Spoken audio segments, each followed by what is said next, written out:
Hi అండి, welcome to రవలీస్ kitchen. ఇవాటి మన రెసిపీ వచ్చేసి వెజ్ ఫ్రైడ్ రైస్ని ఎలా ప్రిపేర్ చేసుకోవాలో చూద్దాము. ఇది చాలా ఈజీగా, చాలా టేస్టీగా, చాలా బాగా ప్రిపేర్ చేసుకోవచ్చండి. అచ్చం మనకి రెస్టారెంట్లో దొరికేలాంటి వెజ్ ఫ్రైడ్ రైస్ లానే ఉంటుంది. ఇప్పుడు వీటికి కావాల్సిన పదార్థాలు ఏంటో చూసుకుందాము. బియ్యం 2 కప్పులు, ఆయిల్ 3 టేబుల్ స్పూన్లు, నిమ్మకాయ రసం 1 టేబుల్ స్పూన్, వెల్లుల్లి రెబ్బలు 1 టేబుల్ స్పూన్, ఉల్లికాడలు 2 టేబుల్ స్పూన్లు, ఉల్లిగడ్డ 1 చిన్నది, క్యారెట్ సన్నగా తరిగింది 1/2 కప్పు, క్యాబేజ్ సన్నగా తరిగింది 1 కప్పు, గ్రీన్ పీస్ 1/2 కప్పు, ఉప్పు రుచికి సరిపడా, soya sauce 1 table spoon, vinegar 1 table spoon, మిరియాల పొడి 1 టేబుల్ స్పూన్. ఇప్పుడు దీని ప్రొసీజర్లోకి వెళ్ళిపోదాము. ముందుగా స్టవ్ పైన ఒక గిన్నె పెట్టుకొని అందులో 1 లీటర్ వరకు వాటర్ పోసేసుకున్నానండి నేను. అందులో 1/2 టేబుల్ స్పూన్ వరకు సాల్ట్ని వేసేసుకోండి. అందులోనే 1 టేబుల్ స్పూన్ ఆయిల్ని వేసుకోండి. అందులోనే 1 టేబుల్ స్పూన్ వరకు నిమ్మకాయ రసంని పిండండి. నిమ్మకాయ రసం మరియు ఆయిల్ వేయడం వల్ల ఏమవుతుందంటే మనం అన్నం ఉడికించుకున్నాక విడివిడిగా మనకి పుల్లల్లాగా మంచిగా అవుతుందండి రైస్ అనేది. ఇప్పుడు మనము ఒక 20 నిమిషాల పాటు 2 కప్పుల రైస్ని కడిగేసి నానబెట్టుకున్నానండి. ఆ రైస్ని అంతటిని ఇందులోకి వేసేసుకుంటున్నాను నేను. ఇప్పుడు దీన్ని ఒకసారి మంచిగా కలిపేసుకోండి. అంతా కలిసేలాగా ఆయిల్, నిమ్మకాయ రసం అంతా మంచిగా కలిసేలాగా కలిపేసుకోండి. ఇప్పుడు ఒక 10 నిమిషాల పాటు దీన్ని ఉడికించుకుందాము. హై ఫ్లేమ్లో పెట్టుకొని ఉడికించుకోండి. ఒక 10 నిమిషాల పాటు ఉడికించుకుందాము. 10 నిమిషాలు అయిపోయిందండి. ఇప్పుడు చూద్దాము అన్నం ఉడికిందో లేదో. ఒక మెతుకు తీసుకొని ఇలా చూసుకున్నట్టయితే మీకు అన్నం బాగా ఉడికిపోయినట్టు అనిపిస్తే చాలండి. స్టవ్ ఆఫ్ చేసేసుకోండి. స్టవ్ ఆఫ్ చేసేసుకొని ఆ వాటర్ని అంతటిని డ్రైన్ చేసేసుకోండి అండి. మీరు వడగట్టుకొనైనా వడగట్టుకోవచ్చు వాటర్ని. వెంబటే డ్రైన్ చేసేసుకున్నాక ఒక ప్లేట్ తీసుకోండి.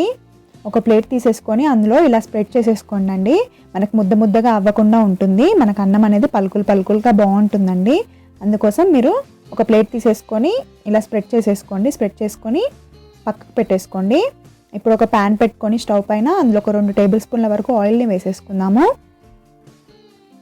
అందులోనే 1 టేబుల్ స్పూన్ వెల్లుల్లి రెబ్బలు సన్నగా తరిగినవి వేసేసుకుంటున్నాను నేను. హై ఫ్లేమ్లో పెట్టుకోండి అండి, మంట అనేది లో ఫ్లేమ్లో పెట్టుకోకండి. అందులోనే ఒక 2 టేబుల్ స్పూన్లు ఉల్లికాడలు ఉంటాయి కదండి, అవి వేసుకున్నాను.